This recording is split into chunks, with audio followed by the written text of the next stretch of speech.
Okay, hello guys, welcome back to my channel. So hari ni aku nak buat review lagi tentang kasut 510 lah. Yang ni lah kasut 510 Hellcat Pro. Let's check it out.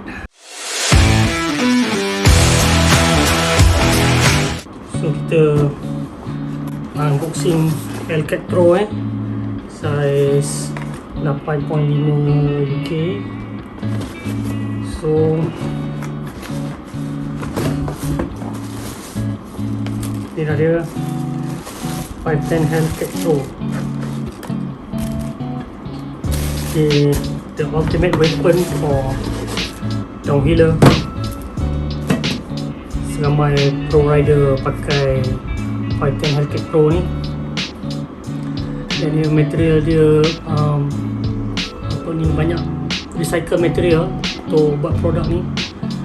So dia macam quick dry juga. So aku perasan banyak model 510 yang latest sekarang ni, material apa material dia semua lebih kurang sama dengan Freerider Pro, dengan Impact. Material dia lebih kurang sama. So recycle material So tapak stealth stealth marathon. Tapak ni dia untuk clipless pedal.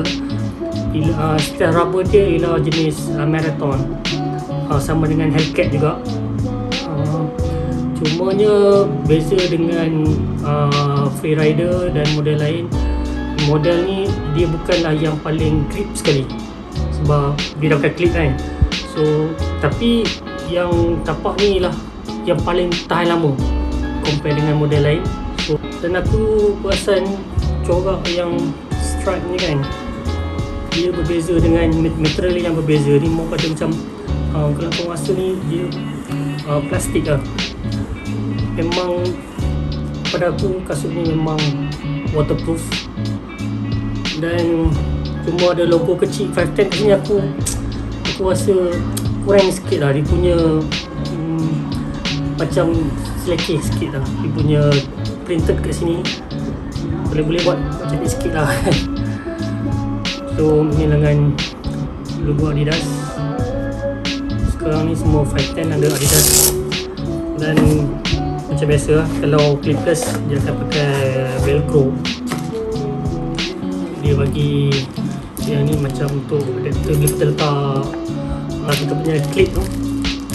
Kita akan letak flat dia dulu kat atas ni, baru letak dia punya clip. Dan ni macam biasa lah, boleh adjust mana ikut kita punya keselesaan.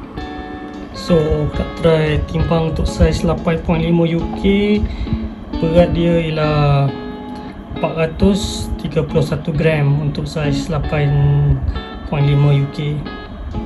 Untuk model Hellcat Pro ni, antara pro rider yang pakai model ni ialah Greg Minnaar, Amaury Pierron, Jack Moir, Brosnan. Antara pro rider yang pakai Hellcat Pro ni lah. Dan untuk model Hellcat Pro ni terdapat dua color. Dia ada color solar yellow ni, dan satu lagi ialah warna merah.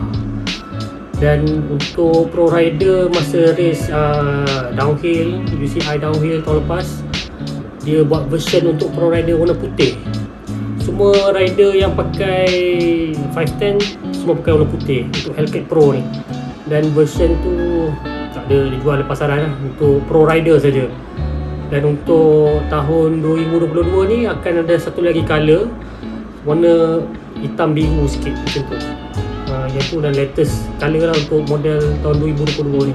Walaupun kasut ni built for downhill, dan untuk even untuk kayu trail enduro pun still okay, still perfect. Kasut ni dan dia tak berapa berat sangat. Pada aku memang perfect lah untuk riders yang pakai clip. Dan even dia ada toe protection juga depan ni, macam Impact Pro, to protect toe kita. Dan ada small holes kat sini untuk tak bagi kasut kita kaki rasa panas lah. Dan aku rasa itu sajalah yang aku boleh review untuk 510 Hellcat Pro ni. Yang ini yang memang proven winner hanya pakai Greg Minnaar punya kasut. So ada rider yang pakai clip. Aku rasa ni pun antara yang terbaik yang 510 pernah hasilkan. Top of the list of 510 lah untuk yang clip. So aku rasa itu saja yang aku boleh review. Jumpa korang dekat trail nanti, okay? Okay, peace.